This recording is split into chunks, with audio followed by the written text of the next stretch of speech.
বিসমিল্লাহির রহমানির রহিম। আসসালামু আলাইকুম ডিয়ার ভিউয়ার্স, আশা করছি সবাই ভালো আছেন, সুস্থ আছেন। আলহামদুলিল্লাহ আমিও ভালো আছি। এই যে দেখেন, এখানে আজকে অনেকগুলো ফ্রেঞ্চ ফ্রাই করেছিলাম বাসায়, আর হচ্ছে চিকেন ফ্রাই করেছিলাম। তো এগুলো একটু খাচ্ছি, আর আজকে আরও কিছু আইটেম রান্না করেছিলাম, তো আপনাদের সাথে সেগুলো শেয়ার করছি। তো দেখতে থাকুন আজকে কি কি বানালাম। তো এখানে হচ্ছে প্রথমে পানি নিয়ে নিয়েছি, তার ভিতরে দিয়ে দিলাম কালো জিরা, তারপর এখানে সামান্য পরিমাণে লবণ দিয়ে দিলাম। আপনারা হয়তো বুঝতে পারছেন না যে কি বানাবো, তো দেখতে থাকুন ভিডিওটি, তাহলে আস্তে আস্তে বুঝতে পারবেন। এখানে অল্প একটু করে তেল দিয়ে দিলাম, তারপরে লবণ দিয়ে দিয়েছি, তারপর সামান্য পরিমাণে খাবার সোডা দিয়েছি।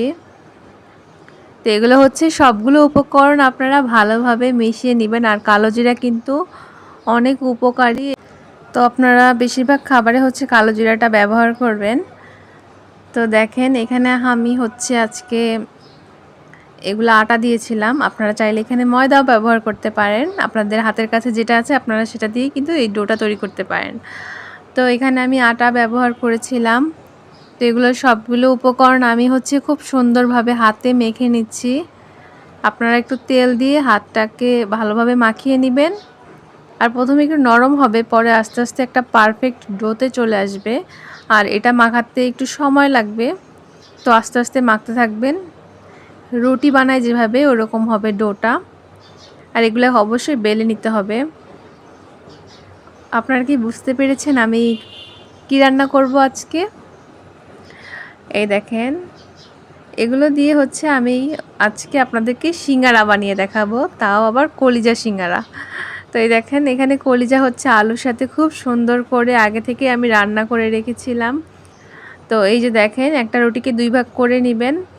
2 ভাগ করে নেওয়ার পরে এরকম সিঙ্গারার শেপ দিয়ে দিবেন। একটু পানি দিয়ে হচ্ছে এটাকে লাগিয়ে দিবেন।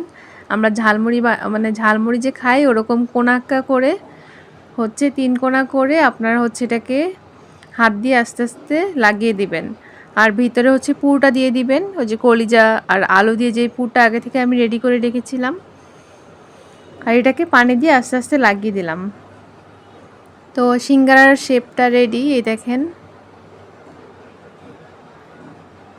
তো আপনাদের কার কার সিঙ্গারা পছন্দ? এটা কিন্তু বিকালের নাস্তায় সব বয়সী মানুষই খুব পছন্দ করবে, আর বাচ্চারা তো সবচেয়ে বেশি পছন্দ করবে, কারণ ভাজা খাবারগুলো হচ্ছে বাচ্চাদের সবচেয়ে বেশি পছন্দ থাকে। আপনারা চাইলে এখানে গাজর অ্যাড করতে পারেন, আবার অন্যান্য আরও অনেক জিনিসও অ্যাড করতে পারেন। তো এখন এগুলোকে হচ্ছে ভেজে নিতে হবে। তো চুলাতে আগে থেকেই তেল গরম করে আমি হচ্ছে সিঙ্গারা দিয়ে দিয়েছি। তো বিকালের নাস্তায় কিন্তু সিঙ্গারা খেতে খুবই মজা লাগে। তো আপনারা কিন্তু এই সিঙ্গারার রেসিপিটা ফলো করবেন, বাইরে থেকে না খেয়ে বাসায় হচ্ছে এভাবে যদি সুন্দর করে বানান তাহলে হচ্ছে সময় বেশি লাগবে না, আর হচ্ছে বাসার খাবারটা অনেক স্বাস্থ্যসম্মত। তো এই যে দেখেন, আমি হচ্ছে পেয়ারা খাচ্ছিলাম, সেখান থেকে একটু ভিডিও করলাম। পেয়ারাতে রয়েছে ভিটামিন সি, আপনারা অবশ্যই ভিটামিন সি যুক্ত খাবার প্রতিদিন খাওয়ার চেষ্টা করবেন, কারণ ভিটামিন সি কিন্তু আমাদের শরীরে হচ্ছে জমা থাকে না, তাই আপনারা চেষ্টা করবেন প্রতিদিন ভিটামিন সি যুক্ত খাবার খাওয়ার। ধন্যবাদ সবাইকে।